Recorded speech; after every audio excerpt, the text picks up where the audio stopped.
Cosmos, GOES, INSAT, Nadezhda, NOAA. The names of these Earth-orbiting satellites may be unfamiliar, but their impact on our lives is enormous. From their vantage point high in space, they monitor weather systems, or receive and transmit voice, data, and images worldwide. These satellites also serve another important but lesser-known function: saving lives. Having satellites are like having eyes in the sky, literally in space. Having these eyes in space can pick up signals or emergency beacons several times a day. People in distress. The difference between life and death is often time. Every minute, every hour, every day, these satellites have quickly located shipwrecks, downed aircraft, and other emergencies, and have bought time for the survivors. It is real-life search and rescue drama that has played out successfully over 3,700 times and saved over 14,000 lives worldwide. About 5,000 of those saves occurred in the U.S. It began in the late 70s when 4 countries, Canada, France, Russia, and the USA, took the lead in developing a constellation of satellites to pick up distress alerts, identify their location, and notify search and rescue authorities. It would come to be known as Cospas-Sarsat. There are 2 major groups of satellites that carry Cospas-Sarsat equipment. Low Earth orbiting satellites known as LEOs circle the poles in near space at altitudes of up to 1,000 kilometers. In the United States, NASA oversees the development of the American-built LEOs, also known by the acronym POES, or Polar Orbiting Environmental Satellites, including installation of all search and rescue components. Responsibility of the POES program is to launch the satellites and test them in orbit. The satellites are paid for by NOAA, and once testing is completed by NASA, the satellite is turned over to NOAA. NOAA, the National Oceanic and Atmospheric Administration, operates and monitors the satellites from its National Environmental Satellite Data and Information Service Satellite Operations Control Center in Suitland, Maryland. LEO satellites act like giant moving antennae, catching any activated signal in their field of view. They then retransmit that emergency signal back to NOAA and other mission control centers through specialized SARSAT equipment provided by Canada and France. The coordinates of the emergency signal are locked in, and the location of the distress determined using a mathematical formula based on the Doppler effect. If you're a beacon on the ground and it's a satellite going overhead, it's the closest point of that satellite to you. In the United States, 2 organizations are responsible for coordinating the response to distress beacons: the U.S. Air Force and the U.S. Coast Guard. The U.S. Coast Guard is a maritime SAR agency. We look for people over and on the oceans. The Air Force is responsible for inland SAR, and it's an inland case. Over land, the Air Force is coming looking for them. LEO satellites can process 2 types of emergency distress beacon signals: 121.5 MHz analog signals and the newer 406 MHz digital signals. NOAA can also receive distress beacon transmissions on the same 2 frequencies from Russia's LEO satellites, known as the Cospas series. A second group of satellites introduced in the early 90s is also used for search and rescue. These satellites are called GOES, or Geostationary Orbiting Environmental Satellites. They move in sync with the Earth's rotation at altitudes of about 36,000 kilometers. Each GOES satellite sees about 1/3 of the Earth's surface. Geostationary satellites carry SAR repeaters on board and detect only 406 MHz emergency signals, but cannot determine location. Although LEO satellites and GEO satellites perform differently, each provides benefits to search and rescue. The 2 systems are complementary. Or the GEO satellites are fixed over a portion of the world. Now, even though we don't have a position, the beacons have a unique ID which we can link to a database, so we have information about the owner, the operator of the vessel or the aircraft. That allows search and rescue forces to start their response earlier, and then this initial alert can be substantiated later when we have a low Earth orbiting satellite come over the beacon and give us a Doppler position. In many cases, the Cospas-Sarsat satellite system is the last resort and only hope for people involved in air, land, or sea incidents to alert search and rescue authorities about their plight. We've worked quite a few cases where the primary means of notification, and as far as I'm concerned, the thing that saved their life was the alert beacon. I remember a specific case where it was two guys and they were capsized by a rather sizable wave, and the 406 went off, and we were able to divert a vessel within, inside of an hour, and they got on scene and they were able to pull these guys off, and that directly related to saving their lives. Cospas-Sarsat system data is used on average for about one real distress and safety incident each day.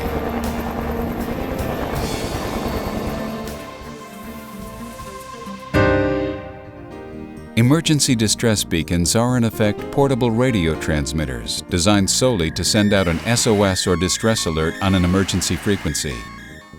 There are three types of emergency distress beacons: ELTs, or emergency locator transmitters, which are found on aircraft; EPIRBs, emergency position indicating radio beacons for use on maritime vessels; and PLBs, personal locator beacons for land applications.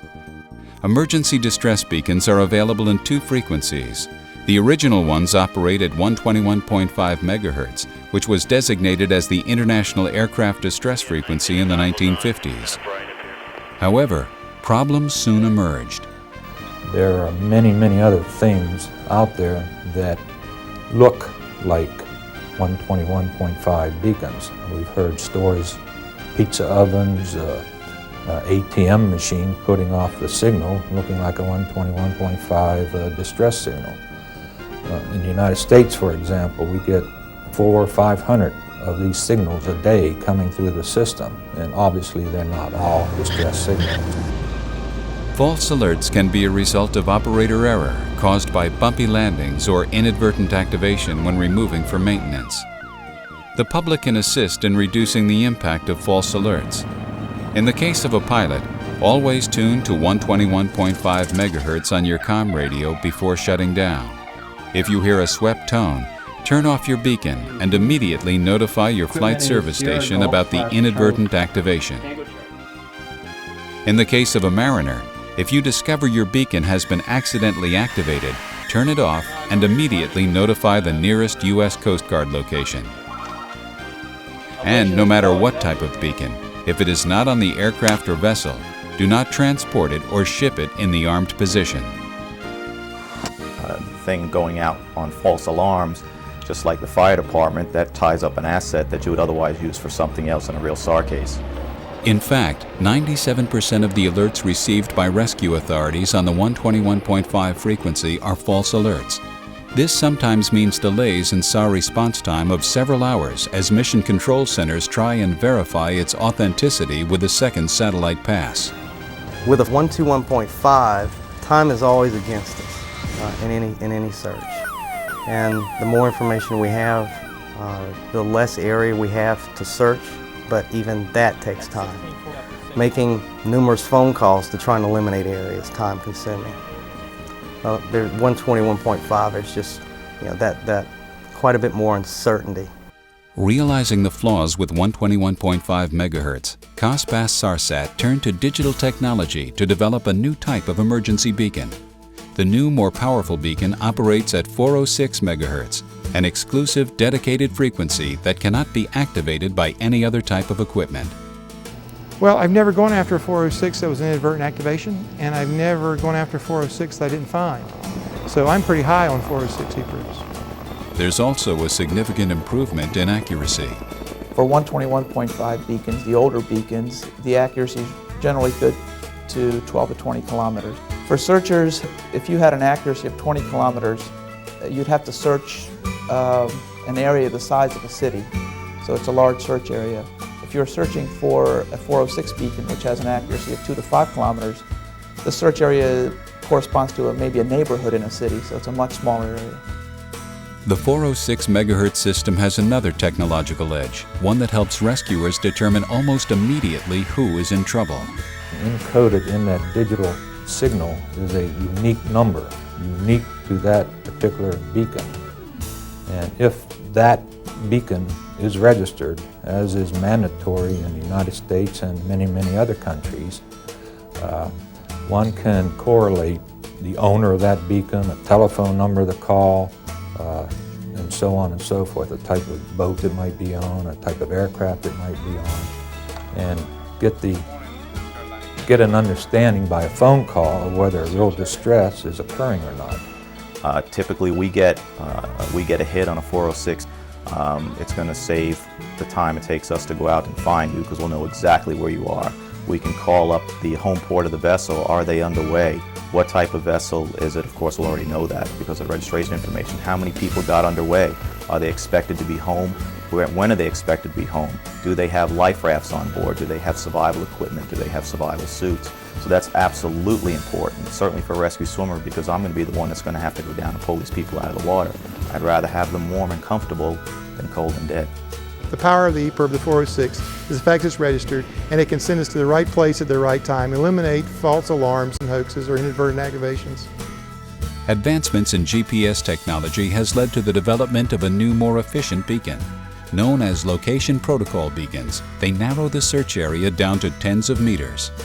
The beacon has a small receiver which can receive the GPS signals, calculate the position of the transmitter, and then put this information into a digital message that's sent out to our satellites and decoded at the Mission Control Center. This information is then passed on to the search and rescue forces. The GPS position is accurate to about 100 meters, roughly the size of a football field. Although both 121.5 and 406 MHz frequencies are presently detected by the Cospas-Sarsat system, the inherent problems with 121.5 have led to a decision to phase it out of satellite processing by February 1st, 2009. That will have a significant impact on the aviation community because we will lose the protection offered by the satellites. We are recommending that people transition to the 406 to continue that protection after 2009. 406 MHz digital technology has already been successfully used in marine distress situations for more than a decade. On April 5, 1999, Claude Bistoquet learned the true value of his 406 MHz emergency beacon.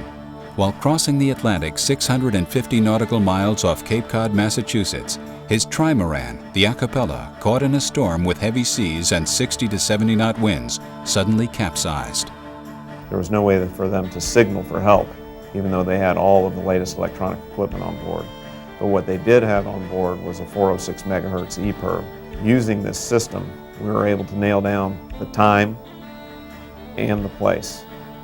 We knew where they were, we knew when they lit off that beacon, when it was picked up by the satellite, we knew the name and full description of the vessel, and all this other information. When we arrived on scene, we deployed both rescue swimmers into this 25-foot seas. The two French citizens, they were both harnessed up, one after the other, lifted up to the helo. They had mild to moderate hypothermia, and otherwise were in very good condition. And so, as we say in the Cospas-Sarsat and search and rescue business, 2 lives saved.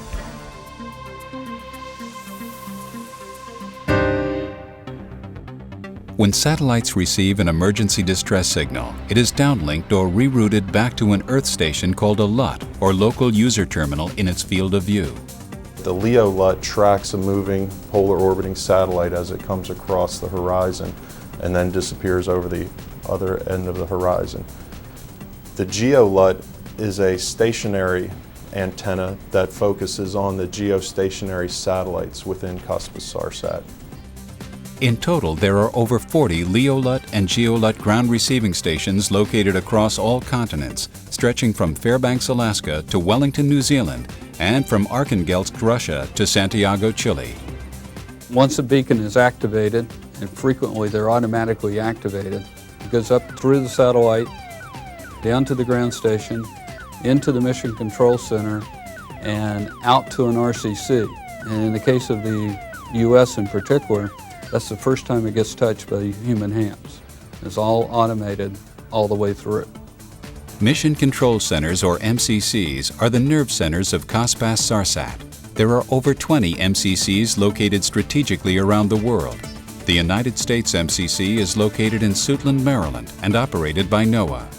The personnel involved at the MCC are mainly to monitor and make sure that communication links are up, and also respond to any messages that they might get for additional information from the search and rescue authorities.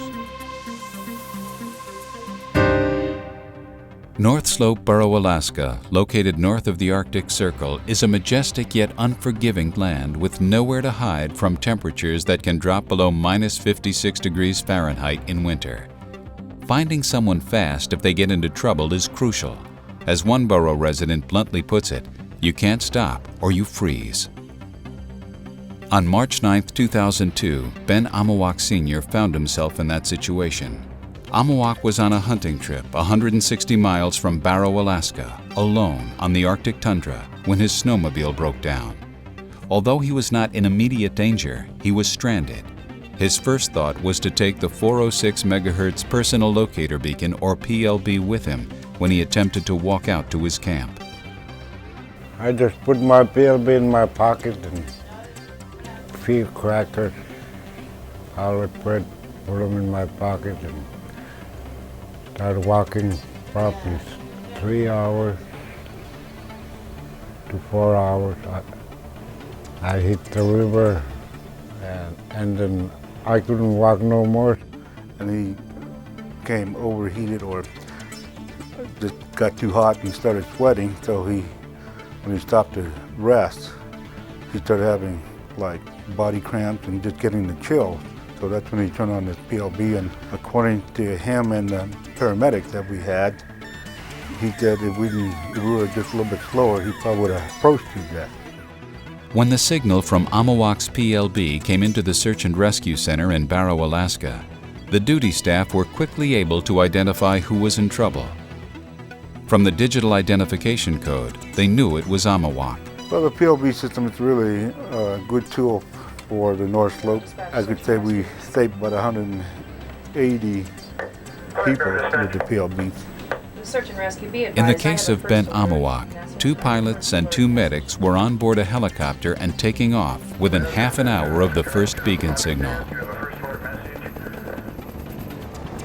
It took over an hour to fly inland, but the pilot and the spotters were able to zero in on Amawak's location because of the accuracy of his 406 MHz beacon signal.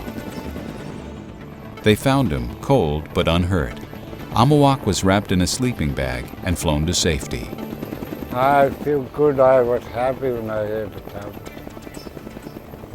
I was safe when I heard the tower. It gets a lot easier for us when they put those satellites up there.